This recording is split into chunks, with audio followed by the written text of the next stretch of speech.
49 అంటే సంతానం, 49 అంటే సంతోషం. 49 ఆంధ్రప్రదేశ్, తెలంగాణ. నమస్తే, వెల్కమ్ టు హెల్త్ టైమ్. ఈరోజు హెల్త్ టైంలో మనం మాట్లాడుకోబోతున్నాం వచ్చేసి నెక్ పెయిన్ అండ్ అలాగే బ్యాక్ పెయిన్. అసలు ఈ బ్యాక్ పెయిన్, నెక్ పెయిన్ రావడానికి గల కారణాలు ఏంటి, లక్షణాలు ఏ విధంగా ఉంటాయి అండ్ అలాగే వీటికి ట్రీట్మెంట్, చికిత్సా విధానాలు ఏ విధంగా ఉన్నాయి వంటి విషయాలు తెలియజేయడానికి ఈరోజు మనతో పాటు ఉన్నారు డాక్టర్ వంశీకృష్ణ గారు. సో వీరు వచ్చేసి న్యూరో సర్జన్. వారిని అడిగి మరిన్ని విషయాలు మనం తెలుసుకుందాం. నమస్కారం డాక్టర్ గారు. నమస్తే అండి. సో బేసిక్గా చూసుకుంటే ఇప్పుడు ప్రతి ఒక్కళ్ళలో కామన్గా, అంటే ఈవెన్ టీనేజ్ వాళ్ళని కూడా చెప్పుకోవచ్చు, 20-25+ వాళ్ళలో కూడా చూస్తూనే ఉన్నాం బ్యాక్ పెయిన్ కానీ లేకపోతే నెక్ పెయిన్ కానీ. ఎక్కువగా చూస్తుంది బ్యాక్ పెయిన్. ఒకప్పుడు మామూలుగా పెద్దవాళ్ళలో, అంటే కొంచెం ఏజ్డ్ వాళ్ళలో అనేది, అంటే వయసు మీద పడే కొద్దీ కనిపించడం అనేది చూస్తూ ఉన్నాం. బట్ అట్ ప్రెసెంట్ ఇప్పుడు చూస్తుంటే చిన్న వాళ్ళలో కూడా ఈ బ్యాక్ పెయిన్ సమస్య అనేది కనిపిస్తుంది. కారణాలు ఏంటంటారు? నైస్ క్వశ్చన్ అండి. బ్యాక్ పెయిన్ అనేది బ్యాక్ పెయిన్ లేకుండా అడల్ట్హుడ్ అనేది it's impossible. I think every person at some point of the time will have a back pain. అది ఎందువల్ల వస్తుంది అనేది there are number of reasons. మనం మామూలుగా డివైడ్ చేసుకుంటే కంజనెంటల్ డిఫెక్ట్స్, అక్వైర్డ్ కారణాలు అనుకుంటాం. కంజనెంటల్ అంటే పుట్టుకతో వచ్చేటివి. పుట్టుకతో అంటే చిన్నపిల్లలు పుట్టుకంగానే మనం కొంతమంది పిల్లల్ని చూస్తాం, వెనక నడుము దగ్గర పెద్ద వాపులాగా, బాల్ లాగా ఉంటాయి. అవి దాన్ని ఏమంటామంటే న్యూరల్ టైప్ డిఫెక్ట్స్ అంటాం. అవి ఎందువల్ల వస్తాయంటే ప్రెగ్నెన్సీ అప్పుడు, ఇఫ్ రిమెంబర్, ఎవరైనా ప్రెగ్నెంట్ ఉన్నప్పుడు, ఎవరైనా గైనకాలజిస్ట్ అని ఆపరేషన్ దగ్గరికి వెళ్ళినప్పుడు they prescribe iron and folic acid వేసుకోండి అమ్మా, ఆకుకూరలు ఎక్కువ తినండి అమ్మా అంటారు. అవి తినకపోవడం వల్ల ఈ న్యూరల్ టిప్ డిఫెక్ట్స్ వస్తాయి. ఈ న్యూరల్ టిప్ డిఫెక్ట్స్ ఎలా ఉంటాయంటే, మనకు వెన్నుపూసలో ఎముకలు కంటిన్యూస్గా ఉంటాయి కదా, ఈ ఐరన్ అండ్ ఫోలిక్ యాసిడ్ వేసుకోకపోతే అప్పుడు ఈ గ్యాప్ వచ్చేస్తుంది. గ్యాప్ రావడం వల్ల వెన్నుపాములో వాపులాగా వస్తుంది. అది చిన్న పిల్లల్లో చూస్తాం. తర్వాత మీరు అడిగిన క్వశ్చన్ ఏంటంటే, ఇంతకుముందు పిల్లల్లో వచ్చేది కాదు, ఇప్పుడు పిల్లల్లో ఎందుకు వస్తుంది? Earlier it was only and adulthood disease back pain అనేది. ఇప్పుడు ఎందుకు వస్తుంది అంటే అంటే రీసెర్చ్లో కానీ మనకు రీసెంట్ అప్డేట్స్లో తెలుస్తుంది ఏంటంటే, వెన్ వీ వర్ చైల్డ్, ఆ టైంలో మనం బయట ఆడడం కానీ, బయట తిరగడం కానీ, అర్లీ మార్నింగ్ సన్లైట్ ఎక్స్పోజర్ కానీ, our food habits were completely different when you compare to now. Even today నేను హాస్పిటల్కి వెళ్ళాలన్నా I travel in a car and my office is completely protected all the way, 4 ways. ఎక్కడ sunlight exposure ఎక్కడ ఉండదు. So ఎక్కడ మనకు sunlight అనేది గాలి, మొహానికి కానీ చేతులకు కానీ ఎక్కడ తగలట్లేదు. ఇంతకుముందు అంటే we are divide of this indoor games కన్నా ఎక్కువ బయట ఆడుకోవడం ఎక్కువ ఉండేది. క్రికెట్ కానీ, ఫుట్బాల్ కానీ బయట ఆడడం ఎక్కువ ఉండేది. ఇప్పుడు ఎవ్రీథింగ్ ఈజ్ ఇండోర్. అంటే ఫోన్లు ఎక్కువ చూడడం వల్ల, బయటికి వెళ్ళకుండా ఉండడం వల్ల పిల్లల్లో ఆ కాల్షియం కానీ, విటమిన్ D3 ఎక్స్పోజర్ చాలా తక్కువైపోతుంది. సన్లైట్ ఎక్స్పోజర్ ఎక్కువైపోవడం వల్ల నేచర్కి బాడీ అనేది ఎక్స్పోజర్ ఎక్కడ ఏమీ లేదు. సన్లైట్ ఎక్స్పోజర్ లేకపోవడం వల్ల బాడీలో డెఫిషియెంట్గా కాల్షియం డెఫిషియన్సీ, ఇవన్నీ D3 డెఫిషియన్సీ అన్నీ వస్తుంది. బోన్ వీక్ అయిపోతుంది. బోన్ వీక్ అయిపోయినప్పుడు ఆబ్వియస్గా మనకి బ్యాక్లో కూడా బోన్స్ ఉంటాయి కాబట్టి నడుములో నొప్పి వస్తుంటుంది. సో యూజువల్లీ అందుకే ఇంతకుముందు which was an adult disease, now it's almost seen in teenage నుంచే స్టార్ట్ అయిపోతుంది. చిన్నపిల్లలు చాలా తక్కువ, అంటే స్కూల్ క్యారింగ్ పిల్లలు బ్యాగ్స్ వల్ల కొద్దిసార్లు అన్ని, అంటే అది కూడా క్యారీ సరిగ్గా చేయకపోవడం వల్ల వచ్చే ప్రాబ్లమే కానీ అదర్వైజ్ చిన్నపిల్లలు చాలా తక్కువ. It has started from teenage. 25 years నుంచి కంప్లైనింగ్ ఆఫ్ బ్యాక్ పెయిన్. ఆ బ్యాక్ పెయిన్ కూడా ఎందువల్ల, ఆ వెయిట్ సరిగ్గా లిఫ్ట్ చేయకపోవడం వల్ల, ట్రావెలింగ్ సరిగ్గా, అంటే హెవీ ట్రావెలింగ్ సరిగ్గా కూర్చోకుండా ట్రావెల్ చేయడం వల్ల, సెడెంటరీ లైఫ్ స్టైల్ వల్ల, లేకపోతే ఈవెన్ ఇప్పుడు మనకు అతివృష్టి, అనావృష్టి అనొచ్చు. ఒకటి ఏంటంటే హెల్త్ కాన్షియస్ ఎక్కువైపోయి, ఇంతకుముందు అసలు ఏం ఉండేది కాదు, ఇప్పుడు హెల్త్ కాన్షియస్ ఓవర్ కాన్షియస్గా అయిపోయాం. ప్రతిదానికి ఇమీడియట్గా వెయిట్ లాస్, ఈ రెజిమెంట్స్ బాగా ఫాలో అవుతున్నాం. దానివల్ల కూడా మజిల్ వీక్ అవుతాయి. సోడియం, పొటాషియం, కాల్షియం అని ఏవేవి ఉంటాయి అవి కూడా వీల్ లూజ్ ఇట్. జిమ్లో కూడా సూపర్వైజ్డ్ లేకుండా వెయిట్స్ లిఫ్ట్ చేయడం, ఒకటే రోజు 10 kgs 20 kgs వెయిట్ లిఫ్ట్ చేయడం వల్ల, దానివల్ల కూడా మనకు usually we get this problems అండి.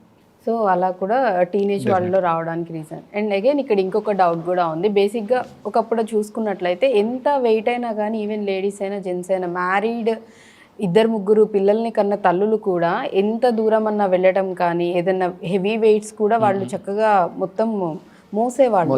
ఎలాంటి పెయిన్స్ వాళ్ళకు ఉండేవి. బిందెలు కానీ, కిలోమీటర్స్ వరకు, యాక్చువల్లీ వాటర్ కోసం కూడా కిలోమీటర్స్ వరకు వాళ్ళు క్యారీ చేసేవాళ్ళు, బిందెల్లో మోసుకుంటూ తెచ్చుకోవడం ఇవన్నీ చేసేవాళ్ళు. ఎటువంటి హెల్త్ ఇష్యూస్ కానీ, ఎస్పెషల్లీ బ్యాక్ పెయిన్స్ కానీ ఇవేమి ఉండేవి కాదు. బట్ ఇప్పుడు చూసుకున్నట్లయితే ఆల్ ఆఫ్ సడన్గా ఏదైనా ఒకటి మనం, మీరు అన్నట్లుగా ప్రాపర్గా మనం తీసుకునే విధానం కరెక్ట్గా లేకపోయినా, ఈవెన్ వెయిట్ లిఫ్టింగ్లో అయినా ఇమీడియట్గా పట్టేయడము లేకపోతే సివియర్గా బ్యాక్ పెయిన్ వచ్చేయడం అనేది జరుగుతుంది. అగైన్ ఇక్కడ అంటే ఆ లిఫ్ట్ చేసే విధానం ట్రిక్ అనేది ఏమన్నా ఉంటుందంటారా? దానికన్నా again your question has an answer in it. ఇంత ముందు కంపేర్ చేసుకుంటే ప్రీవియస్ అంటే మై మదర్ కానీ యువర్ మదర్ కానీ వాళ్ళు they use to have sunlight exposure. ఆ D3 విటమిన్ కానీ their bones were little stronger than us. వాళ్ళ ఎముకలు ఆ కాల్షియం పట్టు మనకన్నా చాలా బెటర్గా ఉండేది. సో అందుకని they were use to carry this weights కానీ బలంగా ఉండడం కానీ చాలా బెటర్గా ఉండేవాళ్ళు మనకన్నా. మనకు సన్లైట్ ఎక్స్పోజర్ ఎక్కడ లేదు.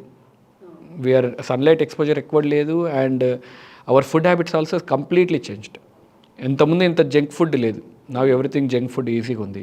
గ్రీన్ లీఫీ వెజిటేబుల్స్ అసలు లేనే లేదు. Now eating A healthy food is almost like ఏదో సాధించినట్టు అయిపోతుంది. మనం హెల్దీగా ఉంటున్నామంటే అదేదో అచీవ్మెంట్ లా ఉంటుంది. సో హెల్దీ హ్యాబిట్స్ లేనే లేవు. So definitely when you compare to previous generations, ఈ జనరేషన్లో definitely will see more problems. And why other thing why we see more problems in now when compare to previous జనరేషన్స్తో compare చేస్తే ఇప్పుడు ఎందుకు ఎక్కువ ఉంటున్నాయి అంటే ఒకటి అడ్వాన్స్మెంట్ ఇన్ మెడికల్ టెర్మినాలజీస్ కూడా. టెక్నాలజీలో కూడా మనకి ఇంతకుముందు ఇంత అవైలబిలిటీ లేవు. సిటీ, ఎంఆర్ఐ డాక్టర్స్ కానీ ఇంత అవైలబుల్గా లేరు. ఇంతకుముందు నడుము నొప్పి ఏమైనా వచ్చిందంటే ఇంట్లోనే ఏదైనా మాత్ర వేసుకొని లేకపోతే ఏదైనా వేడికి కానీ చల్లగా కానీ నడుము మీద ఏదైనా పెట్టుకొని they use to take care of their own self. ఇప్పుడు everything is available, everyone is available కాబట్టి నెంబర్ ఆఫ్ ఇన్సిడెంట్స్ అంటే number of new cases have definitely increase. రెండు కారణాలు, ఒకటేమో లైఫ్ స్టైల్ చేంజెస్ వల్ల, సెకండ్ ఈజ్ మెడికల్ అడ్వాన్స్మెంట్స్లో కూడా మనకు అప్రోచ్ ఈజీగా అయిపోయింది. ఇంతకుముందు డాక్టర్ని కలవాలంటే చాలా ప్రయత్నం ఇబ్బందిగా ఉండేది. ఇప్పుడు ఎవ్రీథింగ్ ఆన్లైన్లో కూడా అవైలబుల్గా ఉంది కాబట్టి it's in easy one. Right. And అలాగే చూసుకుంటే మీరు చూస్తున్నంత వరకు ఎక్కువగా అంటే ఏ టైప్ ఆఫ్ జాబ్స్ చేసే వాళ్ళలో ఈ బ్యాక్ పెయిన్ సమస్య అనేది చూస్తూ ఉంటాం? Usually sedentary life style and usually chairs ఎక్కువ మీద కూర్చొని జాబ్ చేసే వాళ్ళు ఇది ఎక్కువ. ఎందుకంటే now the new term is smoking, sitting is a new smoking అంటాం. అంటే ఎక్కువసేపు కూర్చుంటే that's an equivalent to smoking cigarette. అలా కూర్చొని లాంగ్ టైమ్ డెస్క్ జాబ్స్ ఉండడం వల్ల అవర్ ఎర్గోనామిక్స్ అంటే వర్క్ ప్లేస్లో ఎలా కూర్చుంటున్నారు, ఎలా నిల్చుంటున్నారు దాన్ని ఎర్గోనామిక్స్ అంటాం. How do you SIT in అంటే వర్క్ ప్లేస్ ఇలా రిలాక్స్ అయ్యి కూర్చొని కాలు చాపుకొని ఎక్కువసేపు అలానే కూర్చోవడం బాడీకి మన కంఫర్ట్ కన్నా సిట్టింగ్ పోస్చర్ ఎలా ఉంటుందని దాన్ని బట్టి యువర్ నెక్ పెయిన్ కానీ బ్యాక్ పెయిన్ అని వస్తుంది. బ్యాక్ మజిల్స్ ఎలా రిక్లైన్ అవుతున్నాయి, బ్యాక్ మజిల్స్ని ఎంతవరకు స్ట్రెచ్ చేస్తున్నాము, సో ఆల్ ఇవన్నీ డిపెండెంట్ ఉంటుంది కాబట్టి మనం జాగ్రత్త కూర్చోవాలి. కూర్చున్న I usually advice my patients at least ఒక హాఫ్ అన్ అవర్ తర్వాత walk for a while. Don't SIT continuously ఒక 5-6 అవర్స్ కూర్చొని ఉంటే మజిల్స్ కండరాలు అన్నీ పట్టేస్తాయి. ఇమాజిన్ ఇప్పుడు ఈ ఆమ్ని నేను ఇలానే 5-6 అవర్స్ ఇలానే పెట్టాను అనుకోండి, నెక్స్ట్ అవర్ మూవ్ చేయాలంటే definitely I have pain. So same thing ఇప్పుడు నాకు చిన్నప్పటి నుంచి ఈ మూమెంట్ అలవాటు ఉంది కాబట్టి it's easy for me. Versus back muscles they are always straight like this. ఎప్పుడో ఒకసారి కానీ వి బెండ్ బ్యాక్ని కిందికి వంగి చేయడం ఎప్పుడో ఒకసారి బెండ్ చేస్తాం. సో ఆ డిగ్రీ ఆఫ్ బెండ్ మూమెంట్ కానీ ఎక్కువైపోయింది అనుకోండి, then you will have back pain. అది కూడా మనం ఎప్పుడో నెలకు ఒకసారి 2 నెలలకు ఒకసారి మెల్లిగా వంగుతున్నారు లిఫ్ట్ చేయడం కానీ ఆ యాక్టివిటీ ఎక్కువైనప్పుడు you are getting this back pain. So maximum software employees and actually drivers ఎందుకంటే ఆ స్పీడ్ బ్రేకర్స్ ద్వారా రోడ్ సరిగా లేకపోవడం వల్ల ఆ జర్కీ మూమెంట్స్ వల్ల స్పైన్లో ఆ ఇన్స్టెబిలిటీ వచ్చేస్తుంది. స్పైన్లో ఇన్స్టెబిలిటీ వల్ల ఆ బోన్ మధ్యలో ఉండే డిస్క్ ఎక్కువ ప్రెస్ అవ్వడం వల్ల then you will have back pain. So we always say పేషెంట్స్కి అదే చెప్తాం, smoking sitting is the new smoking. ఎక్కువసేపు కూర్చోవద్దు. అసలు అట్లీస్ట్ ఫోన్ కాల్ వచ్చినప్పుడన్నా don't sit and talk, walk and talk. అలా నడవడం వల్ల కూడా బ్యాక్ కొద్దిగా రిలాక్స్ అవుద్ది. So we keep on telling them but as you know. But actually మళ్ళీ ఇప్పుడు లేడీస్ విషయానికి వస్తే కంప్లీట్గా ఆపోజిట్ ఉంటుంది. వాళ్ళు కంటిన్యూస్గా అంటే మేము ఇంట్లోనే ఉంటాము, ఇంట్లో వర్క్ చేసుకుంటూ ఉంటాం. బట్ చాలామంది లేడీస్లో ఆల్మోస్ట్ ఐ థింక్ 30+ లేడీస్ ప్రతి ఒక్కళ్ళు కూడా బ్యాక్ పెయిన్తో సఫర్ అవుతూనే ఉంటారు. ఎక్కువసేపు మీరు అన్నట్లుగానే 1 or 2 hours కంటిన్యూస్గా అలానే నుంచొని ఉన్నాను, లేకపోతే ఏదో ఒక వర్క్ చేస్తూ ఉన్నా సివియర్గా సఫర్ అయ్యే వాళ్ళు కూడా చాలామంది లేకపోలేదు. అంటే మళ్ళీ ఇక్కడ అదే క్వశ్చన్ ఉంటుంది, వాళ్ళు కూర్చొని పెయిన్ వస్తుందని అంటున్నారు, మరి వీళ్ళు ఏదో ఒక యాక్టివిటీ చేస్తూనే ఉంటారు కాబట్టి వీళ్ళకి పెయిన్ రావడానికి కారణం ఏంటి? ఎందుకంటే ఎక్కువసేపు నిల్చోవడము, ఎక్కువ నేను పని చేస్తున్నాను, మీరు ఎక్సర్సైజ్లు ఏమన్నారు చేస్తున్నాను, నేను ఇంట్లో పని అన్నీ నేనే చేసుకుంటున్నాను, అయినా నాకు ఎందుకు నొప్పి వస్తుంది సార్ అని యూజువల్గా అడుగుతారు. పని చేస్తున్నారు కానీ ఎలా పని చేస్తున్నారు, ఏ పని చేస్తున్నారు, బ్యాక్ ఎంతవరకు జాగ్రత్త తీసుకుంటున్నారు దాన్ని బట్టి నడుము నొప్పి వస్తుంది. నేను ఎక్కువసేపు నిల్చుంటున్నా, మీరేమో నిల్చోమంటున్నారు, కూర్చొని పని చేయొద్దు అంటున్నారు, నిల్చోమంటున్నారు. నిల్చుంటున్నా నాకు నొప్పి వస్తుంది అంటే ఎక్కువసేపు ఏది చేసినా అతివృష్టి అనావృష్టి, ఏది ఎక్కువసేపు చేల్చినా అది ఇబ్బంది. బ్యాక్ అలానే స్ట్రైట్గా అలానే నిల్చొని ఉంటే బ్యాక్ ఆల్సో ఎరెక్టర్స్ పైన మజిల్స్ అన్ని అవి కూడా టాట్ అయిపోతాయి. It has to be relaxed. కొద్దిగా ఎక్సర్సైజ్ చేయాలి. అప్పుడు చెప్తారు మేము వంగి అవన్నీ మేమే ఊడుస్తున్నాం సార్ అని చెప్తారు. ఊడ్చినప్పుడు కూడా హౌ యువర్ బెండింగ్ పోస్చర్, దాన్ని బట్టి కూడా బ్యాక్ మజిల్స్ దానికి కూడా ఇబ్బంది అయిపోతుంది, బ్యాక్ మజిల్స్ కూడా క్యాచ్ అయిపోతాయి. సో దానివల్ల కూడా ఇబ్బంది వస్తుంటుంది. Okay. So how your working is important. అందుకే దాని ergonomics it applies to every one. ఇంట్లో వంట చేసే వాళ్ళ గురించి సాఫ్ట్వేర్ ఎంప్లాయీస్ వరకు ఎవ్రీథింగ్, ఎలా కూర్చుంటున్నారు ఎవ్రీథింగ్ మ్యాటర్స్. కాబట్టి దానివల్ల మజిల్స్ క్యాచ్ అయిపోయి దాని యూఆర్ గెటింగ్ పెయిన్. సో ఎక్కువసేపు అదే పనిగా చేస్తూ ఉన్నా అండ్ అలాగే చేయకుండా ఖాళీగా సెడెంటరీగా కూర్చున్నా కానీ పెయిన్ అనేది వస్తూ ఉంటుందని చెప్తూ ఉన్నారు. అండ్ ఇంకొంతమందిలో చూసుకున్నట్లయితే అలా సడన్ కూర్చొని లేచినప్పుడు కానీ లేకపోతే పడుకొని లేచినప్పుడు కానీ సడన్గా వాళ్ళకి పట్టేయడం లాంటివి జరుగుతుంది. అండ్ ఇంకొంతమందిలో వెహికల్ బండి 2-వీలర్ ఏదైతే యూజ్ చేస్తూ ఉంటారో ఆ వెహికల్ యూజ్ చేస్తున్నప్పుడు కూడా చాలా మందికి కాళ్ళు సడన్గా తొంటి దగ్గర పట్టేస్తుందని, విపరీతమైన నొప్పి అనేది వస్తూ ఉంటుంది, కదల్చడానికి కూడా అవ్వదని చెప్తూ ఉంటారు. అగైన్ అంటే దీనికి కూడా ఏమైనా సేమ్ కారణాల్లోకే వస్తాయా, ఇది కంప్లీట్గా డిఫరెంట్? Same కారణాలండి almost. ఇప్పుడు మనకు నడుము నుంచి యూజువల్గా కంప్లైంట్ ఏమొస్తారంటే నడుము నొప్పి, కాలు నొప్పి. సరే నాకు కాలు నొప్పి ఉంటే నడుమును ఎందుకు ఎగ్జామిన్ చేస్తున్నారు, నడుము నొప్పి ఉంటే కాలు ఎందుకు ఎగ్జామిన్ చేస్తున్నారు అని యూజువల్గా అడిగే డౌట్. ఎందుకంటే నడుములో ఉండే నరాలు సయాటిక్ నర్వ్, సయాటిక్ అని మనం వినే ఉంటాం. నడుము నుంచి వచ్చే నరాలు అవి 2 కాళ్ళ కింద పాదాల వరకు వెళుతాయి. సో ఈ నర్వ్ సప్లై ఏదైతే ఉందో ఈ నరం కానీ కొద్దిగా ఇంజురీ అయ్యి కానీ ఏమైనా అక్కడ పట్టేసినా కింద కాలు వరకు, కుడి కాలుకి వస్తే కుడి కాలు మొత్తము, ఎడమ కాలుకి వస్తే ఎడమ కాలు మొత్తము, లేదు 2 వైపులు డిస్క్ జారిందనుకో 2 కాళ్ళు మొత్తానికి వస్తుంది. మీరు అన్నట్టు ఫస్ట్ వచ్చేసి బైక్ డ్రైవింగ్ వాళ్ళకు, బైక్ డ్రైవింగ్ చేసేటప్పుడు కొంతమంది ఫాస్ట్గా ఆ కాలు పైనుంచి లేపి ఇలా తిప్పడంలో అప్పుడు హిప్ జాయింట్ పట్టడం వల్ల అదొక నొప్పి వస్తుంది. అండ్ అర్లీ మార్నింగ్ లేచి పడుకున్నటప్పుడు అని అంటున్నారు. కొంతమందికి పర్సే రుమటాయిడ్ ఆర్థరైటిస్ అనే కండిషన్ ఉంటుంది. సో రుమటాయిడ్ ఆర్థరైటిస్లో ఏంటంటే అర్లీ మార్నింగ్ స్టిఫ్నెస్ బాగా ఎక్కువగా ఉంటుంది. మార్నింగ్ కండరాలన్నీ బాగా బిగుసుకుపోయి ఉంటాయి. సో వాళ్ళు లేచినప్పుడు they will have that stiffness. Other cause it be night పడుకునే పోస్చర్ ఎలా ఉంటుందని. నైట్ పడుకునేటప్పుడు మనం రైట్ సైడ్ ఎక్కువ పడుకోవడము, లెఫ్ట్ సైడ్ ఎక్కువ పడుకోవడం, కొంతమంది బోర్లో పడుకోవడము, నైట్ ఆ స్లీప్ పోస్చర్ సరిగ్గా లేకపోవడం వల్ల కూడా డెఫినెట్లీ పెయిన్ వస్తుంటుంది. ఓకే. సో ఈ పెయిన్ అనేది నెక్ పెయిన్ కి కూడా అప్లికబుల్ అవుతుందంట. Same thing. నెక్ పెయిన్ మనం ఫోన్స్ కూడా ఈ మధ్య దే సే దట్ ఇంతకుముందు మనిషి ఇలా చూసేవాడు. ఇప్పుడు మోస్ట్ ఆఫ్ ద రీసెర్చ్లో చూస్తే ఇంతకుముందు మనిషి చూడడం ఎప్పుడైనా కానీ it was his neck was like this. ఇప్పుడు every one neck is almost like this because we are use to the phone. అందరు ఫోన్ చూసి చూసి చూసి మెడ ఎప్పుడు కిందికే ఉండిపోతుంది. వెరీ ఆ పోస్చరే మారిపోయింది. సో దానివల్ల కూడా ఈ మెడలో ఉండే కండరాలు, ఈ మెడలో ఉండే ఎముకలు అరుగుదల త్వరగా వచ్చేస్తుంది. సో మెడలో ఉండే నరాలు కూడా అగైన్ ఇక్కడ కూడా ఎముకల్లో మనకు డిస్క్ ఉంటుంది, డిస్క్ పక్కకు నరాలు ఉంటాయి. సో ఒక్కొక్క నరం చేతులకి ఇలా వెళ్ళిపోతూ ఉంటుంది. అగైన్ మెడకు ఏమైనా ప్రాబ్లం ఉన్నా again you'll have this all. Next question అదే అడుగుదాం. చాలా మంది కూడా చెప్తూ ఉంటారు నెక్ పెయిన్ ఉన్న వాళ్ళు కూడా కంప్లైంట్ చేస్తూ ఉంటారు, ఐదర్ రైట్ సైడ్ కానీ లేకపోతే లెఫ్ట్ సైడ్ లో కానీ హ్యాండ్ మొత్తం ఈవెన్ ఫింగర్స్ వరకు పెయిన్ అనేది కంటిన్యూస్ గా వస్తూ ఉంది. ఇక్కడ నెక్ పెయిన్ ఇక్కడ ఉన్నప్పుడు ఇదంతా ఎందుకు ఎఫెక్ట్ అవుతుంది, తిమ్మిర్లు ఎందుకు వస్తున్నాయి? రైట్, అవును. సేమ్ థింగ్ అండి. ఇప్పుడు మనకి మెడ C5 ఎలా అయితే L4 L5 ఉంటామో సర్వైకల్ కూడా C1 నుంచి C6 వరకు ఎముకలు ఉంటాయి. ఎముక మధ్యలో డిస్క్ ఉంటుంది. సో ఇప్పుడు మన షాక్ అబ్జర్బ్స్ లాగా ఒక బోన్ మధ్యలో ఒక కుషన్ లాగా ఉంటుంది. సో అది మనకు మూమెంట్ కానీ యూస్ఫుల్ అవుతుంటుంది. ఎప్పుడైతే ఈ డిస్క్ బల్జ్ ఎక్కువ అయిపోయి ఒక బెలూన్ లాగా ఇట్ కెన్ అకామిడేట్, కొంత స్పేస్ వరకు అకామిడేట్ చేస్తుంది బెలూన్లో ప్రెషర్ ఎక్కువైందనుకో it will burst. So disc కూడా ఒక బెలూన్ లాగా ఉంటుంది. లోపల ఒక జెల్లీ మెటీరియల్ ఉంటుంది, దాన్ని న్యూక్లియస్ పల్పోసస్ అంటారు మెడికల్ టర్మినాలజీలో. It can withstand up to కొద్ది ప్రెషర్ వరకు విత్ స్టాండ్ చేస్తుంది. ఆ ప్రెషర్ కానీ ఎక్కువ దాటేసింది అనుకో అప్పుడు ఆ జెల్లీ బయటికి వచ్చేసి ఈ రూట్ని ఇరిటేట్ చేస్తుంది. ఈ నరాన్ని అంటే ఏదైతే నర్ రూట్ అంటామో చేతికి వచ్చే నర్ రూట్ని దాన్ని ఇరిటేట్ చేస్తుంది. అది ఇన్ఫ్లమేషన్ అంటే ఆ జెల్లీ లీక్ అవడం వల్ల అది కొన్ని రసాయనాలను రిలీజ్ చేస్తుంది, కొన్ని కెమికల్స్ని రిలీజ్ చేస్తుంది.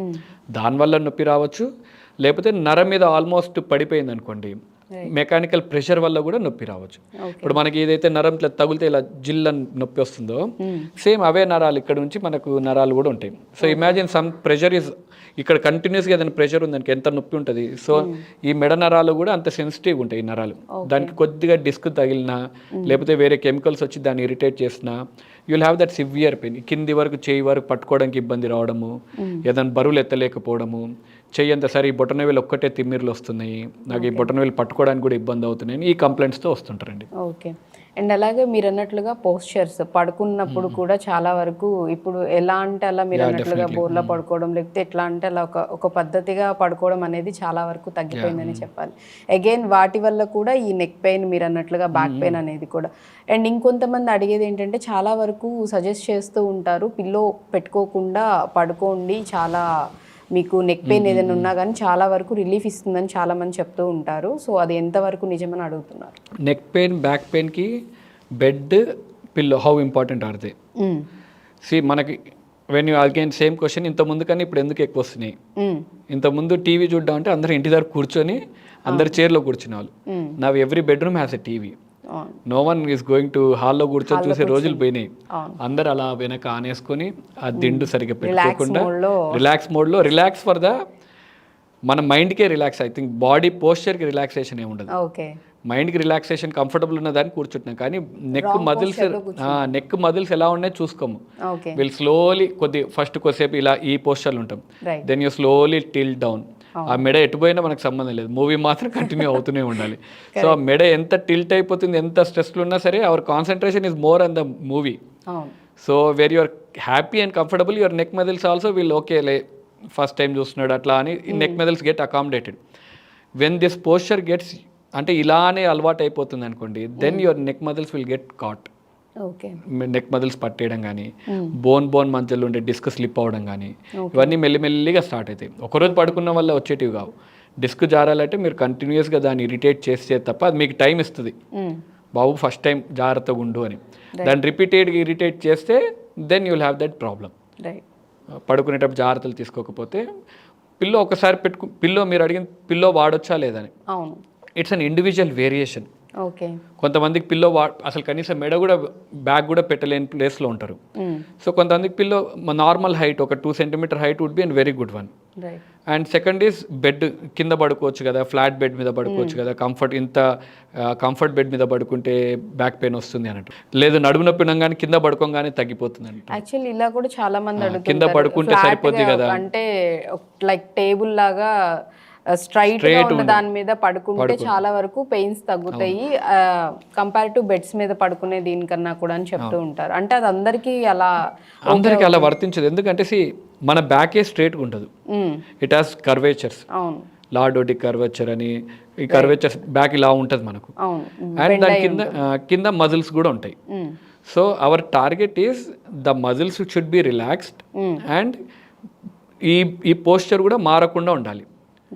సో ఇప్పుడు నేను ఇమాజిన్ ఐఎమ్ 110 kgs, నేను కింద పడుకున్నాను అనుకో, ఆ back muscles will get more taut. మన బాడీ వెయిట్ అంతా పడుతుంది. వేర్ యూర్ స్లీపింగ్ అనే బెడ్ మీద పడుకున్నప్పుడు ఏంటంటే ఆ మజిల్స్ కొద్దిగా రిలాక్స్ అవుతాయి. అండ్ బెడ్ మీద ఎందుకు ఎప్పుడు పెయిన్ వస్తుంది బెడ్ మీద అంటే ఆ బెడ్ అన్ఈవెన్గా ఉన్నప్పుడు. Bed should be evenly post. కొన్ని బెడ్స్ ఏంటంటే చాలా రోజులు వాడడం వల్ల మధ్యలో గుంత రావడము అలా ఉంటుంది. So when you're sleeping in that place you might have a pain. So individual variation. Bed ఇలానే వాడాలి, కిందనే పడుకోవాలి అలా ఏం లేదు. ఒక్కొక్కరు ఇండివిజువల్ వేరియేషన్. నాకు బెడ్ మీద పడుకుంటే ఐ మైట్ ఫీల్ కంఫర్టబుల్. కింద పడుకున్న రోజు imagine we are use to sleep on a bed completely. కింద పడుకున్నాం అనుకోండి, then we'll might develop a pain, back pain. కింద పడుకున్నప్పుడు వస్తుంది, కాళ్ళు నొప్పులు అని వస్తాయి. So because we are not use to it. కింద పడుకున్న ఒక్కొక్కరు individual variation. So there is no scientific ఇలానే పడుకోవాలి అలానే పడుకోవాలని ఏం లేదు. ఓకే, సో డిపెండ్స్ అని అంటూ. అండ్ అలాగే ఈ నెక్ పెయిన్ కానివ్వండి లేకపోతే బ్యాక్ పెయిన్ కూడా మళ్ళీ చూసుకున్నట్లయితే ఎక్కువ ఓవర్ వెయిట్ ఎవరైతే ఎక్కువ ఉంటారో సో వాళ్ళకి కూడా దీని ఎఫెక్ట్ ప్రభావం చాలా ఎక్కువ ఉంటుందని అంటూ ఉంటారు. నిజమే. వెయిట్ చాలా వెయిట్ ఉన్న వాళ్ళకి అసలు ఏం నొప్పి ఉండకపోవచ్చు. ఓకే, ఓవర్ వెయిట్ ఉండే వాళ్ళు they will be very active. They might be taking care of their back very well. Jar the back muscles strengthening exercise. They will be very flexible. When you compare to an young fellow who is 50, 55 and who has six-pack body, everything, he might have a very back pain, very bad back pain. Again, ఎందుకంటే back మజిల్స్ని జాగ్రత్త చూసుకోకపోవడం వల్ల.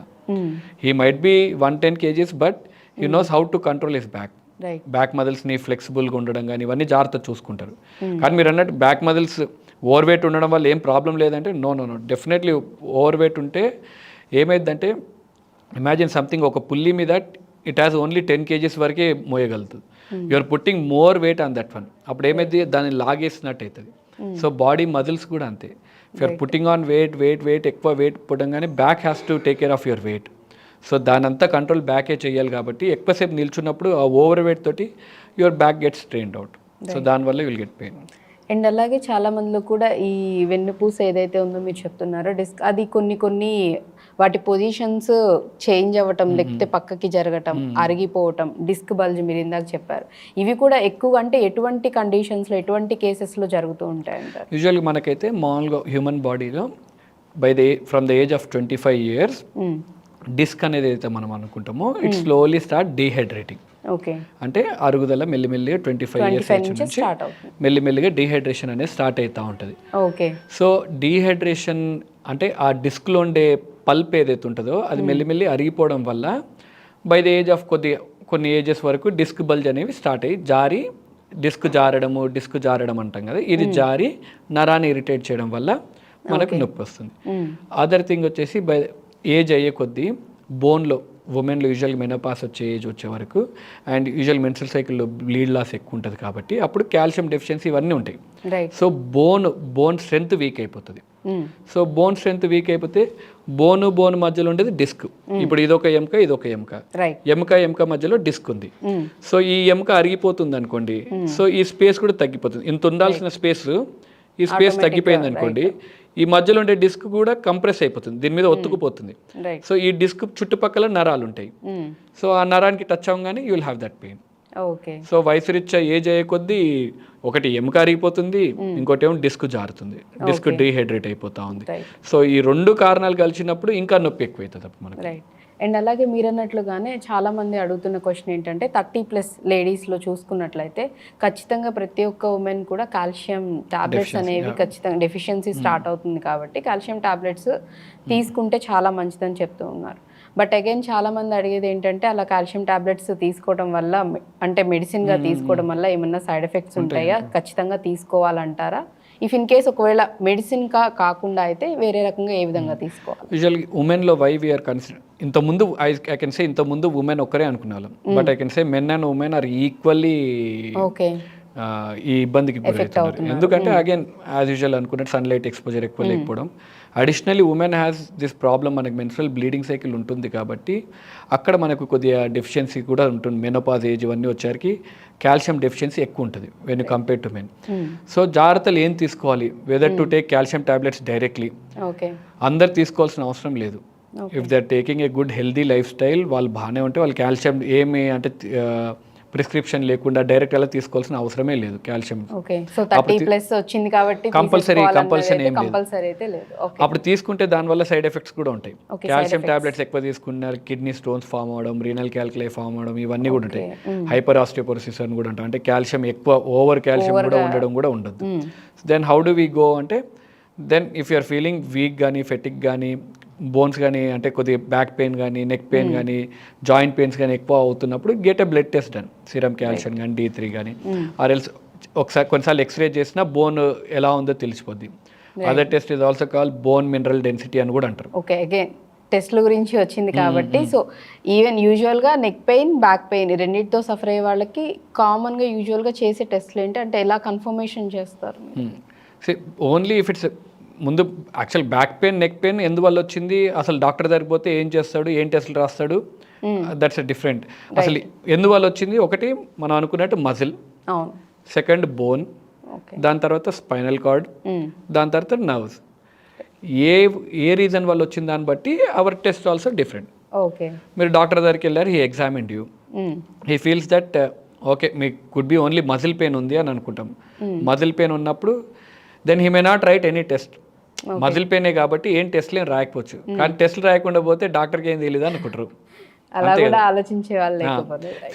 I can understand the empathy of the patient. ఎవరైనా వచ్చినప్పుడు we are in that generation that టెస్ట్లన్నీ చేసి పంపించకపోతే satisfy అవ్వము.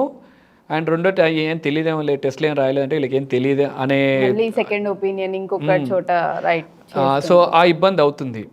So ఏమేం టెస్ట్లు చేయాలి, ఒకవేళ ఇఫ్ ఐ ఫీల్ ఓకే ఫలానా ఎక్స్ప్రెషన్కి ఓన్లీ కాల్షియం డెఫిషియన్సీ లా అనిపిస్తుంది అంటే I get a serum calcium vitamin D3 blood test, basic blood test చేస్తే ఆస్టియోపోరోసిస్ ఉందా లేదా అర్థమైపోతుంది. బాగా ఇబ్బందిగా ఉన్నాయి, లేదంటే కాల్షియం డెఫిషియన్సీ వల్ల ఫ్రాక్చర్స్ వచ్చాయి, లేకపోతే బోన్ విరిగిపోయినట్టు అనిపిస్తుంది అంటే దెన్ విల్ గెట్ సివియర్గా ఉంది చెస్ట్ ఎక్స్రే, మన లంబార్ స్పైన్ ఎక్స్రేస్ కూడా చేయించుకోవచ్చు. ఇంకా డౌట్ఫుల్ ఉంది అసలు ఆస్టియోపోరోసిస్ ఎంతవరకు ఉందో లేదంటే బోన్ మినరల్ డెన్సిటీ అని అంటారు. అంటే ఎంత శాతం ఆస్టియోపోరోసిస్ ఉంది, దాంట్లో ఒక స్కేల్ ఉంటుంది. మనకి ఎట్లయితే బీపీ 120, 80, పల్స్ రేట్ 72 అలా అనుకుంటామో ఆస్టియోపోరోసిస్ కూడా ఒక స్కేల్ ఉంటుంది. ఎంత శాతం ఉంది అనేది, బోన్ ఎంత అరుగుదల ఉంది దాన్ని బట్టి క్రైటీరియా ఉంటుంది, ఆస్టియోపోరోసిస్ క్రైటీరియా. దాన్ని బట్టి మందులా లేకపోతే టాబ్లెట్స్ వేసుకోవాలా, ఇంజెక్షన్స్ వేసుకోవాలా, ఏముంటుంది దాన్ని బట్టి చెప్తాం.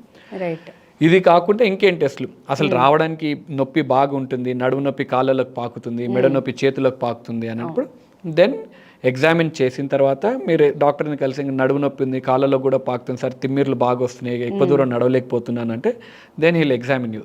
స్ట్రేట్ లెగ్ రెస్ట్ టెస్ట్ అంటారు, అంటే పడుకొని ఇలా కాళ్ళు లేపగలుగుతున్నామా లేదా అని.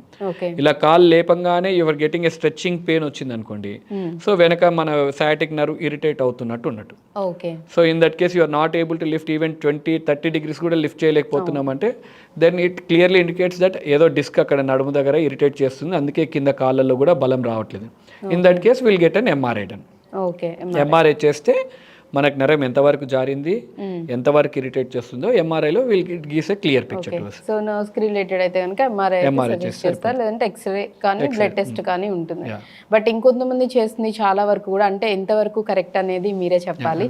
చాలా మంది ఐ థింక్ మీరు కూడా చూసే ఉండొచ్చు, ఎక్స్రే అవన్నీ తీయించుకొని, అంటే డాక్టర్ దగ్గరికి డాక్టర్ సజెస్ట్ చేయకుండానే వాళ్ళకే పెయిన్ అనిపించి వెళ్ళి ఎక్స్రేస్ తీయించుకొని అవి వాట్సాప్లో వాటిలో ఫోన్ త్రూ పంపించేసేసి ఇలా పెయిన్ ఉంది మీరు సజెస్ట్ చేయండి, లేకపోతే మెడిసిన్ చెప్పండి అని చెప్పి ఇలా చాలా మంది కూడా చేస్తున్న వాళ్ళు కూడా ఉన్నారు. సో దానివల్ల ఎంతవరకు యాక్చువల్లీ ఐ థింక్ కామన్గా ఎవరికైనా కానీ అలా చెప్పడం వల్ల పంపించడం వల్ల కరెక్ట్గా తెలియకపోవచ్చు, బట్ ఇలా చాలా మంది చేస్తూ ఉన్నారు కాబట్టి సో మీరు వాళ్ళకి ఫ్రమ్ అందరు మెడికల్ ఫ్రాటర్నిటీ నుంచి I should thank you for asking such a nice question అండి. మాకు ఇమేజెస్ అవి పంపించినప్పుడు ట్రీట్మెంట్ చెప్పడానికి ఇబ్బంది ఏం లేదు, కాకపోతే ఆ వాట్సాప్లో ఇమేజెస్లో పంపించినప్పుడు ఏమైందంటే MRI ఇలా గాల్లో చేయబెట్టేసి ఫోటో తీసి పంపిస్తారు. సో MRI కానీ ఎక్స్రే ఏంటంటే అది ఒక కవర్ లాంటిది, దాని వెనక ఉన్నది కూడా కనిపిస్తుంది మనకు. సో ఇలా గాల్లో పెట్టి తీసినప్పుడు దాని వెనక ఏముందో కూడా అది ఆ ఇమేజెస్లో కనిపించేస్తుంది, ఎక్స్రేలో కనిపిస్తుంది, బ్యాక్గ్రౌండ్లో ఏముందో అది కూడా పడుతుంది. సో ఇమాజిన్ అక్కడ L4, L5 డిస్క్ బల్జ్ ఉంది అనుకోండి, MRIలో అది వెనక ఏముందో మనకు దాని ఎగ్జాక్ట్ ఏముందో మనకు అది అర్థం కాదు. మనం చెప్తాం అలా కాదమ్మా నాకు వచ్చి చూపించండి, లేకపోతే ఎక్స్రే లాబీలో పెట్టి తీయించండి అంటే ఈసారికి ఏం రాదు, గాల్లో తీసి పంపించిన ఫోటో పంపించమంటాడు, ఫోటో పంపించినా కూడా అర్థం కాదు అంటారు. ఎందుకు అర్థం కాదనంటే మనకు క్లియర్ కనిపించాలి, ఇమేజ్ నీట్గా ఉంటే దెన్ దానివల్ల ఇబ్బంది ఏముంది, దానివల్ల ప్రాబ్లం ఏముంది అని చెప్పడానికి ఈజీగా ఉంటుంది. సరే రిపోర్ట్ పంపించాం కదా, రిపోర్ట్ చూసి చెప్పండి అని అంటారు. రిపోర్ట్కి ఏం అవసరం లేదు కదా అని అంటారు. రిపోర్ట్లో 100 మందికి మనం స్కాన్ చేయించామంటే 90 మందికి L4, L5 డిస్క్ బల్జ్ అని ఉంటుంది. ఆ డిస్క్ బల్జ్ అనేది ఎంత శాతం ఉంది అనేది ఒక సర్జన్ కానీ, న్యూరో ఫిజిషియన్ కానీ, న్యూరో సర్జన్ కానీ కనిపిస్తేనే, ఆర్థోపెడిషన్ కనిపిస్తే దెన్ దే కెన్ ఎవాల్యుయేట్ ఎంత డిస్క్ బల్జ్. ఇప్పుడు 0 to 100 నెంబర్ వేసుకుందాం, అది 70 దాటితేనే సర్జరీ అవసరం, అలా నెంబర్స్ ఏం లేవు, జస్ట్ గివింగ్ అన్ ఎగ్జాంపుల్. 70 దాటితేనే సర్జరీ అని ఉంటుంది, 50 లోపల ఉంటే సర్జరీ అవసరం లేదని అనుకుందాం.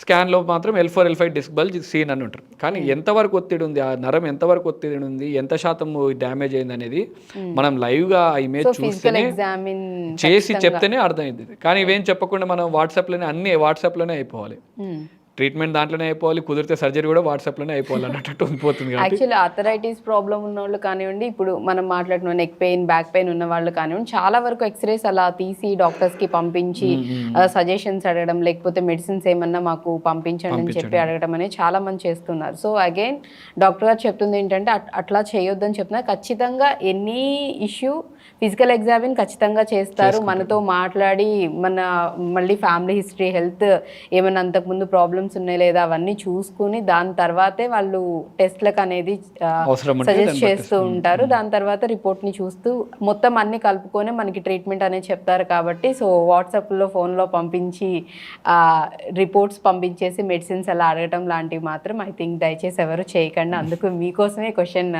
అడగటం అయితే జరిగింది. సో అగైన్ టెస్ట్ల వైజ్ ఇలా ఉంటుంది. So coming to main thing, treatment wise చూసుకున్నట్లయితే ఇప్పుడు చాలా వరకు కూడా ఒకప్పుడు ఏదైనా కొంచెం ప్రాబ్లం ఉంది అని అంటే సర్జరీస్ అని అంటూ ఉంటారు. అమ్మో చేయించుకోలేము, సర్జరీస్ చేస్తే నడవలేమేమో లేకపోతే కూర్చోలేమేమో. ఎస్పెషల్లీ ఏదైతే బ్యాక్ బోన్కి ఉందో దానికి సంబంధించి ఏదైనా కొంచెం ప్రాబ్లం అయినా కానీ ప్యారలైజ్ అయిపోవచ్చు, లేకపోతే స్పర్శ ఇవన్నీ తెలియకుండా పోవచ్చు. చాలా సివియర్గా ఉంటుంది కాబట్టి ఎఫెక్ట్ అని ధైర్యం చేసేవాళ్ళు కాదు.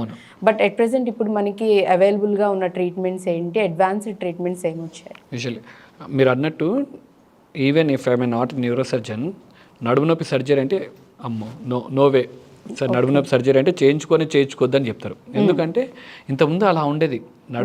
నడుము సర్జరీ అంటే ఇంకా కాలు చేతులు పడిపోతాయి అనే భ్రమలోనే ఉండేవాళ్ళం. కానీ ఇప్పుడు వచ్చిన అడ్వాన్స్ ట్రీట్మెంట్స్ తోటి దట్ ఈస్ నథింగ్. అసలు 1,00,000 మందికి చేస్తే 90% మంది they will walk immediately. Surgery అయిపోయిన ఒక ఫ్యూ అవర్స్లోనే నడిచేస్తారు. కాకపోతే అందరికీ సర్జరీ అవసరమా? ఇమాజిన్ ఒక 100 మంది ఓపిక వచ్చారు, 100 మంది ఈరోజు నడుము నొప్పితో వచ్చారంటే దాంట్లో సర్జరీకి అవసరం ఉన్న వాళ్ళు 2-3 ఉంటారు. ఓకే, రెస్ట్ ఆల్ అందరికి కావాల్సింది ఏంటంటే జస్ట్ లైఫ్ స్టైల్ మోడిఫికేషన్ చేసుకోండి అని చెప్తాం అంతే. Which is a very difficult thing now. Difficult thing చాలా ఈజీ, కానీ they will make it and so much complicated that at least ఒక 10 సార్లు మా దగ్గరికి వస్తారు, 10 సార్లు ఫిజియోథెరపీ దగ్గరికి వెళ్తారు, ఒక 4-5 స్కాన్లు చేయిస్తారు. ఇవి కాకుండా ఇంకా మసాజ్లు అవి ఇవన్నీ అన్నీ చేయించి ఇంకా లాస్ట్కి తగ్గకపోతే then they will come to us. Simple thing. Again నడుము నొప్పి ఎందుకు వచ్చింది మనం ఆల్రెడీ అనుకున్నాం. It because of lifestyle. ఒకటి మన పోస్చర్ సరిగా లేకపోవడం కానీ, ఎర్గోనామిక్స్ సరిగా లేకపోవడం కానీ, ఫుడ్ హ్యాబిట్స్ సరిగా లేకపోవడం కానీ, సెడెంటరీ లైఫ్ స్టైల్, ఇవన్నీ రీజన్స్ వల్లనే నడుము నొప్పి వస్తుంది. When we know the reasons, దీని కానీ మనం జాగ్రత్త లైఫ్ స్టైల్ మోడిఫికేషన్ అంటే ఏంది? ఇవే take good health, food habits బాగుండాలి, గ్రీన్ లీఫీ వెజిటేబుల్స్ అవి తీసుకుంటే సరిపోద్ది. మెయింటైన్ యువర్ హెల్త్ అంటే డైలీ అట్లీస్ట్ ఒక బ్రిస్క్ వాక్, ఒక 30 minutes 20 minutes వాక్ చేసి బ్యాక్ మజిల్స్ ఎక్సర్సైజ్ చేస్తే సరిపోద్ది. ఫుడ్ కూడా ఆల్రెడీ అనుకున్న ఫుడ్ జాగ్రత్తలు తీసుకుంటే సరిపోద్ది. వర్క్ ప్లేస్లో ఎలా కూర్చుంటున్నారు, ఎలా పని చేస్తున్నారు, పోస్చర్స్, ఎర్గోనామిక్స్ అంటాం దాన్ని, అవి ఎలా ఉంటున్నాయి, ఇవి కరెక్ట్ చేసుకుంటే half of your job is done. Whatever maybe you require surgery, you may not require surgery in future, ఇవి చేస్తే సగం తగ్గినట్టే. Already sitting, we already know that sitting is a new smoking. So మీరు smoke చేయకపోయినా అలా కూర్చొని ఉన్నా it's equivalent to smoking లాగే. సో అలా కూర్చొని ఉండడం వల్ల ఈ బ్యాడ్ హ్యాబిట్స్ కూడా మనకు డెవలప్ అయిపోతాయి. సో ఇవి చేసాం, అయినా నొప్పి తగ్గట్లేదు సార్, I'm maintaining a healthy lifestyle, still నాకు నడుము నొప్పి కనుక, then will examine you and will get few test done. MRI ఇవన్నీ చూసాం, డిస్క్ బల్జ్ నార్మల్గానే ఉంది, ఏం పెద్దగా ఇబ్బంది లేదు అనుకుందాం. Then will advise you physiotherapy. Physiotherapy ఏంటంటే బ్యాక్ స్ట్రెంథనింగ్ ఎక్సర్సైజ్ ఉంటాయి. బ్యాక్ని ఎంతవరకు బెండ్ చేయొచ్చు, పడుకొని లేచేటప్పుడు ఎలా లేవాలి, పడుకునేటప్పుడు ఎలా పడుకోవాలి, బ్యాక్ ఏమేమి ఎక్సర్సైజ్ ఉంటాయి, ఇవన్నీ బేసిక్ ఉంటాయి. ఇవి చేస్తే half of your next job is done, stage 2 is done. ఇవి కొంతమంది patients will come with a severe back pain where you are not even able to sit కానీ నడవడం కానీ ఏం చేయలేరు, కుంటుకుంటూ నడుస్తూ ఉంటారు.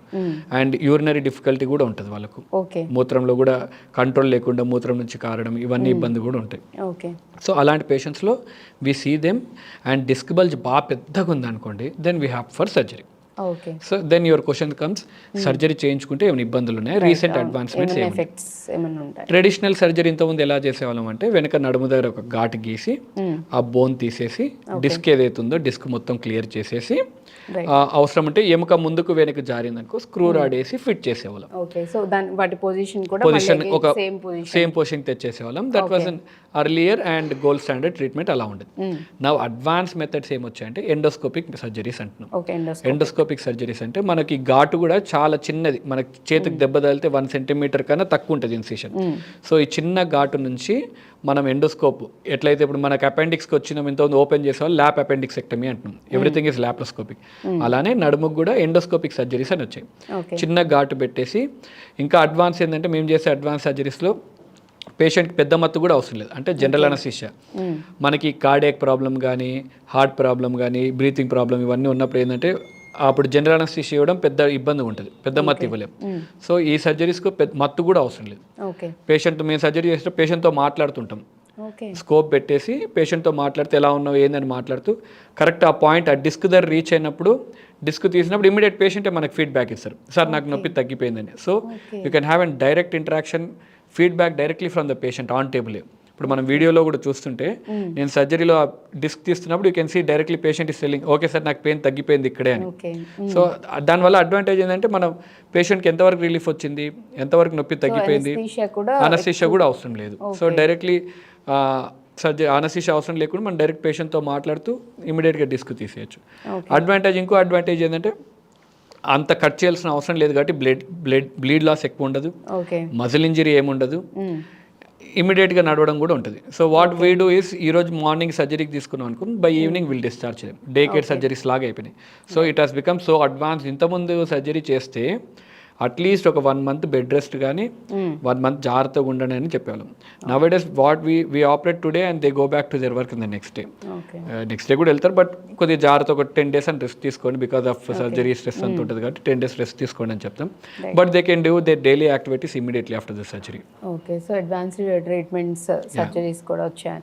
మ్యాక్సిమం మీరు అన్నట్లుగానే సర్జరీస్ అందరికీ కూడా యాక్చువల్లీ మీరు సజెస్ట్ చేయరు, డిపెండ్స్ వాళ్ళ ఇండివిజువల్ని బట్టి అండ్ వాళ్ళకున్న పెయిన్ సివియారిటీని బట్టి సర్జరీ అనేది కూడా మీరు వాళ్ళకి చెప్పడం అనేది జరుగుతుందన్నారు. అండ్ ఇంకొక క్వశ్చన్ కూడా ఇక్కడ వచ్చేసి చాలా మంది లేడీస్ చెప్పేది, మామూలుగా ఎవరైతే ప్రెగ్నెంట్ లేడీస్ సి సెక్షన్ అయిన వాళ్ళలో చాలా మంది ఆఫ్టర్ సి సెక్షన్ అయిన తర్వాత సివియర్ బ్యాక్ పెయిన్ తో సఫర్ అవుతున్న వాళ్ళు చాలా ఎక్కువ మంది ఉన్నారు. దాన్ని ఓవర్కమ్ చేయటం అనేది చాలా కష్టం అయిపోతుంది వాళ్ళకి. సో అంటే వాళ్ళకి అంత సివియర్ పెయిన్ రావడానికి రీజన్ ఏంటి అండ్ కొంచెం ఆ పెయిన్ని తగ్గించుకోవాలంటే ట్రీట్మెంట్ వైజ్గా కానీ అగైన్ మళ్ళీ లైఫ్ స్టైల్కి సంబంధించి కానీ ఏమన్నా ట్రీట్మెంట్స్ ఏమన్నా ఉన్నాయంటారు? సో ప్రెగ్నెంట్ లేడీస్లో ఎందుకు బ్యాక్ పెయిన్ వస్తుంది, దట్టు ప్రెగ్నెన్సీ ఉండేటప్పుడు కన్నా సర్జరీ అయిపోయింది, సి సెక్షన్ సర్జరీ అయిపోయిన తర్వాత ఎందుకు బ్యాక్ పెయిన్ వస్తుందని అడుగుతున్నారు. సో ప్రెగ్నెన్సీ ఉన్నప్పుడు almost we are having extra 3 to 4 kgs weight. So ఆ వెయిట్ తగ్గట్టు మన స్పైన్ కూడా అప్పటి వరకు ఉంటుంది. దాని తర్వాత spine has to accommodate that weight మళ్ళీ మళ్ళీ కర్వేచర్ అంతా పొజిషన్ ఉండడానికి. That is one reason, very minute reason. ఆ మజిల్ అవంతా అకామిడేట్ అవడానికి it will take some time. Second most common what patient attenders patient కానీ మాకు ఏం చెప్తారంటే సార్ నడుముకి ఇంజెక్షన్ ఇచ్చారు దాని తర్వాత నొప్పి వచ్చిందంటారు. విజువల్ స్పైనల్ అనస్థీషియా అంటాం దానివల్ల పర్సే మనం డిస్క్ని కానీ ఏం ఇరిటేట్ చేయము. సో మత్తు డాక్టర్ ఇచ్చేటప్పుడు is almost stays very away from the spinal cord కానీ నరంకి కానీ డిస్క్ కానీ చాలా అవతల నుంచే ఇస్తాం injection. So just outer layer of spinal కార్డ్ని జస్ట్ పిక్ చేసి అక్కడ నుంచి మత్తు ఇస్తాం. సో దానివల్ల కూడా నడుము నొప్పి వచ్చే అవకాశాలు చాలా తక్కువ. కాకపోతే నడుము అప్పుడు ఇంజెక్షన్ ఇచ్చేటప్పుడు బాగా బెండ్ అవ్వమంటారు, బెండ్ అవ్వడం లేదంటే కాలు దగ్గరికి ముడుచుకోండి అన్నప్పుడు వల్ల ఆ మజిల్ పెయిన్ వల్ల వస్తుంటుంది తప్ప ఈ పర్సే సిజేరియన్ సెక్షన్కి నడుము నొప్పికి ఏంటో ఏం రిలేషన్ ఉండదు. కాబట్టి ఆ వెయిట్ ఒకటి చేంజెస్ వల్ల అండ్ సెకండ్ ఈజ్ ఈ స్పైనల్ అనస్థీషియా ఇచ్చినప్పుడు కొద్దిగా ఆ పొజిషన్ వల్ల కొద్దిసార్లు ఆ నొప్పితో అగైన్ అంటే చాలా మంది ఈవెన్ ఓన్లీ అంటే ప్రెగ్నెంట్ లేడీస్ సి సెక్షన్ చేయించుకున్న వాళ్ళనే కాదు చాలా వరకు ఈవెన్ జెంట్స్ లో అయినా కానీ ఎవరికైనా సరే అనస్థీషియా ఒకవేళ స్పైన్ లో ఇచ్చారు అంటే కనుక చాలా మంది అది కంప్లైంట్ అనా లేకపోతే వాళ్ళ అపోహ అనాలా తెలియదు. బట్ చాలా మంది చెప్పేది ఏంటంటే ఆ అనస్థీషియా ఇచ్చిన తర్వాత నుంచి మాకు రెగ్యులర్గా ఏదైనా ఎక్కువసేపు నుంచొని వర్క్ చేసినా లేకపోతే కొంచెం ఎక్కువగా అలసిపోయినా ఇమీడియట్ గా బ్యాక్ ఎక్కువసేపు నుంచోనో లేకపోతే కూర్చొని ఒకే పోస్చర్ లో ఉన్న సివియర్ గా పెయిన్ అనేది వస్తుంది, అంతకుముందు ఇంత లేదు అని చెప్పి కంప్లైంట్ చేస్తూ ఉన్నారు. ఎందుకంటే ఆ స్పైనల్ అనస్థీషియా ఇచ్చినప్పుడు బాడీలో సిఎస్ఎఫ్ అని ఉంటుంది, బ్రెయిన్ నుంచి మన కింద నడుము వెన్నుపాం వరకు కనెక్షన్ ఉంటుంది. సో బ్రెయిన్ కి న్యూట్రిషన్ ఈ స్పైనల్ కార్డ్ లో ఉండే ఫ్లూయిడ్ సెర్బ్రో స్పైనల్ ఫ్లూయిడ్ అంటాం, బ్రెయిన్ నుంచి స్పైనల్ కార్డ్కి అంతా ఉంటుంది. సో ఆ ప్రిక్ ఇంజెక్షన్ ఇచ్చినప్పుడు ఒక వైట్ కలర్ ఫ్లూయిడ్ బయటకు వస్తుంటుంది వాటర్ లాగా. సో అది కొద్దిగా లీక్ అయింది, దానివల్ల you will have the spinal headaches అని అంటాం, కొద్దిగా వీక్ అవుతుంటుంది. But once you take back fluids బాగా తీసుకుంటే ఇమీడియట్గా నొప్పి తగ్గిపోతుంది. ఆ ప్రిక్ వల్ల కొంతమందికి నొప్పి వస్తుంటుంది. Few people might be very sensitive, వేరే ఆ నడుము కూర్చోడం వల్ల ఆ మజిల్స్ కొద్దిగా క్యాచ్ అయిపోయి దానివల్ల నొప్పి వస్తుంటుంది. కానీ spinal anaesthesia is a very safe anaesthesia. దానివల్ల మేజర్ కాంప్లికేషన్స్ కూడా ఏముండవు. స్పైనల్ అనస్థీషియా ఇచ్చినప్పుడు పేషెంట్ మనతో మాట్లాడుతుంటారు, అంత బాగానే ఉంటారు. కాలు ఒక్కటే మొద్దు బారిపోతుంది, అది విత్ ఇన్ 3 hours తర్వాత they can move. Spinal anaesthesia వల్ల చాలా తక్కువ అనస్థీషియా ఇవ్వడం వల్ల అయితే ప్రాబ్లం ఏమీ ఉండదు. అండ్ అలాగే ఇంకొంతమంది చెప్పేది కూడా రెగ్యులర్గా గ్యాస్ట్రిక్ ప్రాబ్లం ఉన్న వాళ్ళు చాలా మంది చెప్తూ ఉంటారు నెక్ పట్టేస్తుందని, అంటే పడుకొని లేచిన తర్వాత లేకపోతే ఏదైనా అలా సడన్గా ఒక పని చేసినప్పుడు తిరిగినప్పుడు అలా నెక్ పట్టేయటం. సో ఆల్మోస్ట్ ఒక 1 వీక్ 2 వీక్స్ వరకు కూడా అదే అలానే ఉండడం, కొంచెం మూమెంట్ మనం కొంచెం ఏమన్నా అటు ఇటు తిప్పాలని చూసినా కానీ సివియర్గా పెయిన్ వస్తూ ఉంటుంది. బట్ చాలామంది వీళ్ళు అంటే డాక్టర్స్ కన్నా కూడా సరౌండింగ్ పీపుల్ చెప్పిన ఎక్కువ వింటూ ఉంటారు కాబట్టి అందరు కామన్గా చెప్పేది ఏంటంటే గ్యాస్ట్రిక్ ప్రాబ్లం ఉండడం వల్ల కూడా ఇట్లా పెయిన్స్ వస్తూ ఉంటాయి, నిజమేనా అనే డౌట్ ఉంది. గ్యాస్ట్రిక్ ప్రాబ్లం వల్ల పర్సే అయితే ఇవి రావు, ఎందుకంటే recently seen Virat Kohli video also. Virat Kohli has a neck pain, then ఈ సైడ్ దట్ నాకు స్టమక్లో యాసిడ్ ఎక్కువ అయిపోతుంది, దానివల్ల నాకు మా డైటీషియన్ చెప్పాడు దానివల్ల నెక్ ప్రాబ్లం వస్తుంది అని. ఐ డోంట్ థింక్ అది ఎంతవరకు correct. As per my knowledge neck పెయిన్కి దానికి చాలా రిలేషన్ చాలా తక్కువ.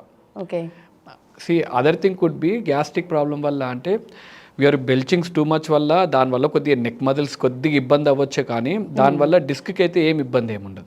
ఓకే, డిస్క్ వల్ల ఏముండదు.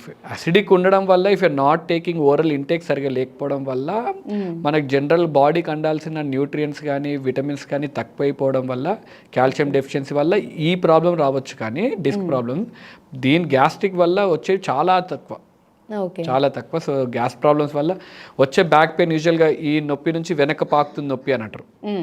అది గాల్ బ్లాడర్లో స్టోన్స్ ఉన్నప్పుడు కొన్నిసార్లు that pain radiates to the back.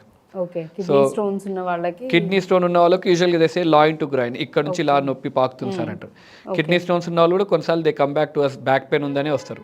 లేకపోతే బ్యాక్ పెయిన్ ఉన్న వాళ్ళు కొన్నిసార్లు కిడ్నీ స్టోన్ అనుకొని అలా కూడా ఎగ్జామిన్ చేసుకుంటారు. సో ఈ 2 స్టోన్స్ వల్ల కొన్నిసార్లు బ్యాక్ పెయిన్ అని కన్ఫ్యూజన్ రావచ్చు. రైట్. సో అగైన్ ఇక్కడ ఇంకొక డౌట్ కూడా, కిడ్నీస్ ఏదైతే స్టోన్స్ కానీ లేకపోతే కిడ్నీలో ప్రాబ్లమ్ సమస్యతో ఉన్న వాళ్ళకి కూడా సివియర్గా బ్యాక్ పెయిన్ రావడానికి అంటే వచ్చే అవకాశాలు ఎక్కువగా ఉన్నాయంటారా? కిడ్నీ స్టోన్స్ ఉన్న వాళ్ళకి నొప్పి యూజువల్గా బ్యాక్ నుంచే స్టార్ట్ అవుద్ది. ఆ నొప్పి భరించలేనంత ఉంటుంది. సో ఆ నొప్పి కూడా యూజువల్గా ఎట్లుంటుంది అంటే లాయిన్ టు గ్రైన్ అంటాం, అంటే ఈ నడుము భాగం నుంచి కింది వరకు ఇలా పాకుతుంది ఈ నొప్పి అని అంటారు. వేరే నడుము నొప్పి వచ్చేది ఎలా ఉంటుంది, నడుము నుంచి కింద కాళ్ళకు పాకుద్ది. ఓకే, బ్యాక్ నుంచి కంప్లీట్ గా కింద పాద వెనక ఈ భాగం కాళ్ళ వరకు పాకుతుంది. సో రీనల్ అంటే కిడ్నీ స్టోన్ కి నడుము నొప్పికి ఎలా డిఫరెన్షియేట్ చేసుకుంటే, కిడ్నీ నొప్పి ఏమో ఇలా ముందు వైపు పాకుతుంది, బ్యాక్ సైడ్ నుంచి ఫ్రంట్ సైడ్ పాకుద్ది, అండ్ మూత్రంలో మంట ఉంటుంది. వేరే ఈ బ్యాక్ పెయిన్ అయితే నడుము నుంచి వెనక భాగం కాలు నుంచి కింది వరకు పాకుతుంటుంది.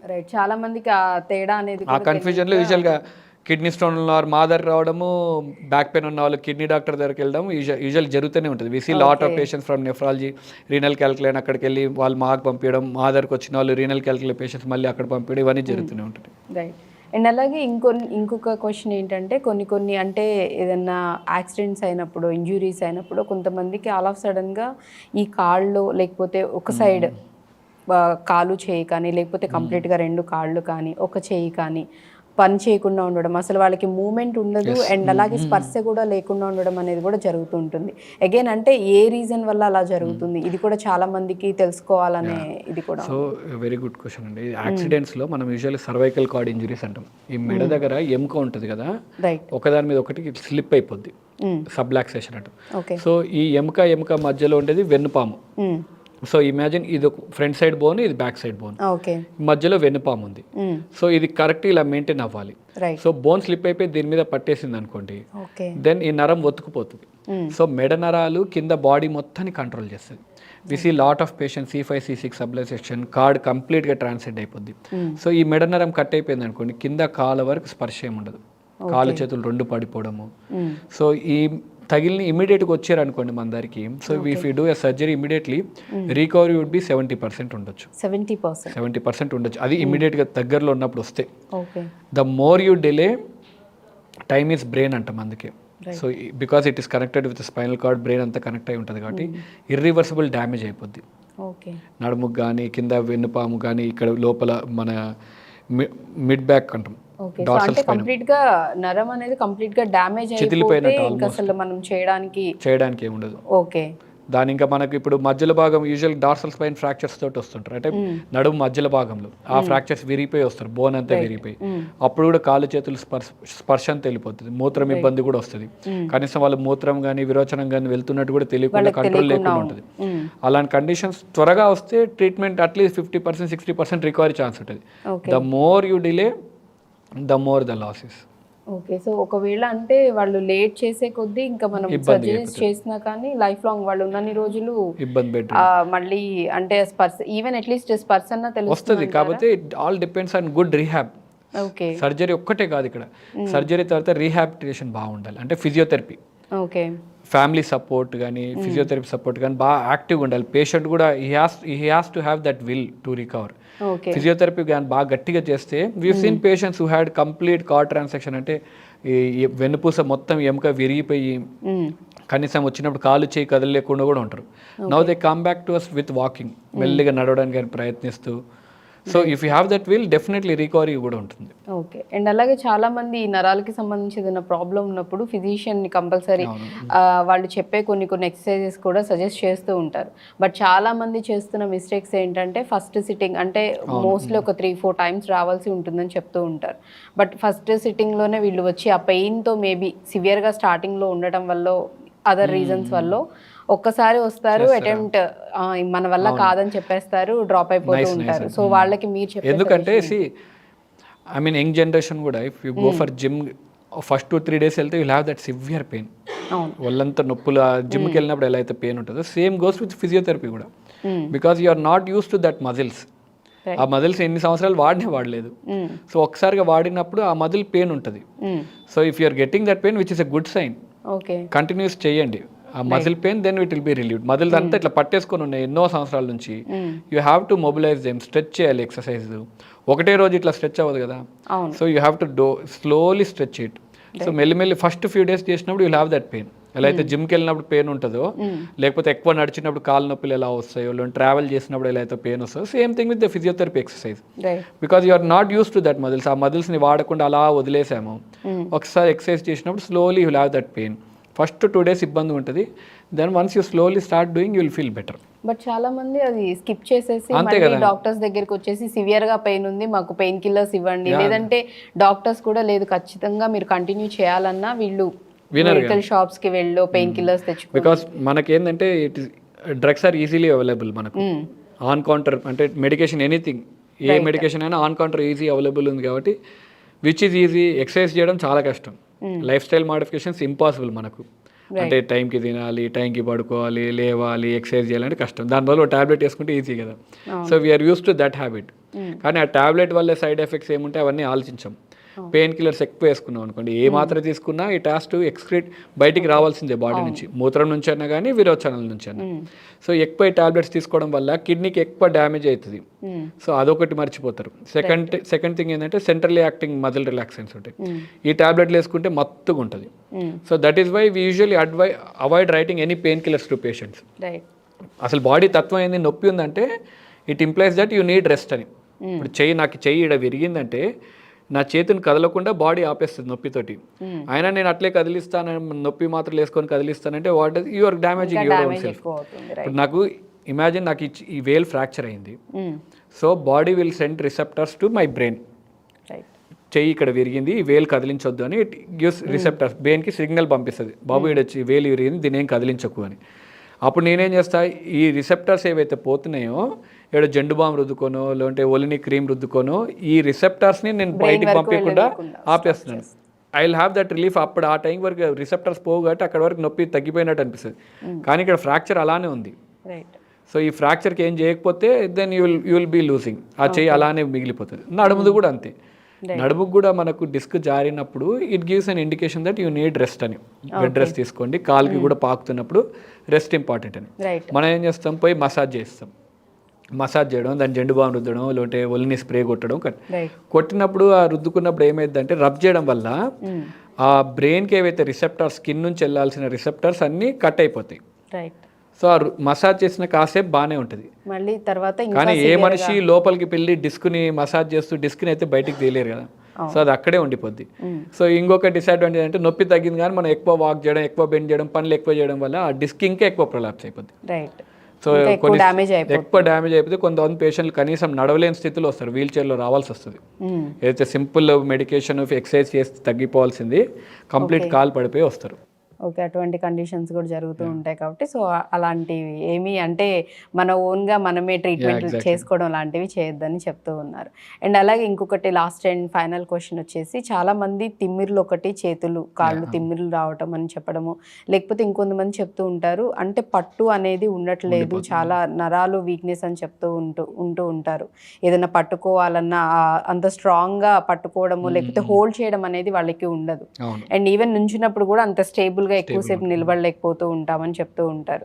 బట్ ఇది ఏజ్ వల్ల అంటారు. అగైన్ మళ్ళీ ఇక్కడ చాలా వరకు అంటే వివిధ కారణాలు ఇంకా వేరే వేరే కారణాలు కూడా ఇంక్లూడ్ సేమ్ థింగ్ అండి. అగైన్ డైటరీ హ్యాబిట్స్ మనకు ఈ తిమ్మిర్లు ఎందువల్ల వస్తాయంటే నరంలో B12 మనకి విటమిన్స్ ఏవైతే ఉంటాయో ఆ డెఫిషియన్సీ వల్ల వస్తుంది. ఓకే, సో మన లాంగ్ టర్మ్ ఆ నరం డెఫిషియెంట్ వల్ల డైటరీ హ్యాబిట్స్ సరిగ్గా లేకపోవడం వల్ల మనం చేతికి చిన్న ఉన్నప్పుడు వేలికి రబ్బర్ బ్యాండ్ చుట్టుకోవడము ఇవన్నీ పెట్టుకునే వాళ్ళం. ఏదైనా చుట్టేసి పెట్టుకుంటే యూ ఫీల్ దట్ హీట్ చెయ్యంతా మొద్దుబారినట్టు మెల్లిగా ఒకసారిగా రిలీజ్ చేసినప్పుడు you will get that supply blood supply మళ్ళీ వెళ్తున్నప్పుడు ఉంటుంది. అలానే ఇప్పుడు నరం ఇలా పట్టేసుకొని ఇలా చాలా రోజుల నుంచి ఉందనుకోండి, దానికి సప్లై ఆగిపోతుంది. సో ఆగిపోయినప్పుడు ఎలా అనిపిస్తుంది, కాలంతా మొద్దుబారినట్టు, తిమ్మిర్లు వచ్చినట్టు, పిన్స్ అండ్ నీడిల్ సెన్సేషన్ అన్నట్టు. పేషెంట్ యూజువల్గా చెప్తారు, సార్ కాలంతా మొద్దుబారినట్టు ఉంటుంది సార్, స్పర్శ ఏం తెలియట్లేదు. అంటే నరం ఇలా ఒత్తుకుపోయి ఉంది, దానికి సప్లై ఏం లేదు, రక్త సరఫరా ఏం లేదు, దానికి కావాల్సిన న్యూట్రియంట్స్ కానీ బ్లడ్ సప్లై లేకపోతే న్యూట్రియంట్స్ కానీ విటమిన్స్ కానీ మినరల్స్ ఏవైతే పోవాల్సినో దానికి పోవట్లేదు. సో అది అలా కొన్ని సంవత్సరాల నుంచి పట్టుకోవడం వల్ల మొద్దు బారిపోద్ది నరమంతా. సో ఆ కాలంతా తిమ్ములు రావడం, జిమ్ అనడము ఇవన్నీ ఉంటాయి. సో మనకి నరం తగిలితే షాక్ ఎలా వస్తుందో ఇంతకుముందు చెప్పినట్టు సేమ్ థింగ్ డిస్క్ జారి ఆ నరం మీద టచ్ అవుతుంది అనుకో, will have that severe pain, burning pain, sensation pain అంట. సో తిమ్మిర్లకు అదర్ థింగ్ ఇస్ డయాబెటీస్ ఉన్న తిమ్మిర్లు పర్సిస్టెంట్గా ఉంటాయి. సో అగైన్ దీనికి ఏంది కారణాలు, మళ్ళీ again dietary food habits change చేసుకోవాలి, should get evaluated with doctor. స్కాన్లో ఏమైనా ఇబ్బంది ఉంటే దానికి తగ్గట్టు ఎక్సర్సైజ్ చేయాలా లేకపోతే సర్జరీ చేయాలా చూసుకొని, అందుకే సర్జరీ చేసినప్పుడు నొప్పి తగ్గిపోద్ది, తిమ్మిర్లు మాత్రం తగ్గడానికి చాలా రోజులు పడుతుంది. యూజువల్ సర్జరీ చేసిన పేషెంట్స్ ఎవరైనా చూస్తే నొప్పి బాగానే తగ్గిందమ్మా కానీ తిమ్మిర్లు అట్లే ఉన్నాయని చెప్తారు. తిమ్మిర్లు తగ్గడానికి కొంతమందికి 6 రోజుల నుంచి 6 నెలల వరకు పడుతుంది. ఎందుకంటే ఈ నరం ఇలా ఇన్ని సంవత్సరాల నుంచి ఒత్తుకోనుంది, ఇప్పుడు వదిలాము, నరం కూడా వాటర్ పైప్ ఏం కాదు కదా, ఇమీడియట్ ఓపెన్ చేసి సప్లై రావడం.